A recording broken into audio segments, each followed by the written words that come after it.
بسم الله الرحمن الرحيم. يا أيها المزمل قم الليل إلا قليلا نصفه أو انقص منه قليلا أو زد عليه ورتل القرآن ترتيلا إنا سنلقي عليك قولا ثقيلا إن ناشئة الليل هي أشد وطئا وأقوم قيلا إن لك في النهار سبحا طويلا واذكر اسم ربك وتبتل إليه تبديلا رب المشرق والمغرب لا إله إلا هو فاتخذه وكيلا واصبر على ما يقولون واهجرهم هجرا جميلا وذرني والمكذبين أولي النعمة ومهلهم قليلا إن لدينا أنكالا وجحيما وطعاما ذا غصة وعذابا أليما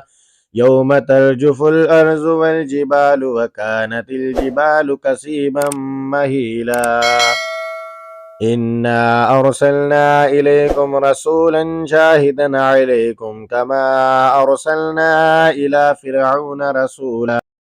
فعسى فرعون الرسول فأخذناه أخذا وبيلا فكيف تتقون إن كفرتم يوما يجعل الولدان شيبا السماء منفطر به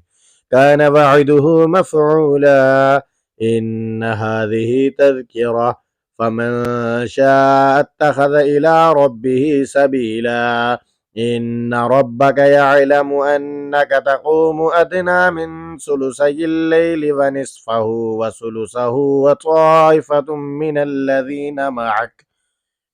والله يقدر الليل والنهار علم أن لن تحصوه فتاب عليكم فاقرؤوا ما تيسر من القرآن علم أن سيكون منكم مرضى وآخرون يضربون في الأرض يبتغون من فضل الله وآخرون يقاتلون في سبيل الله فاقرؤوا ما تيسر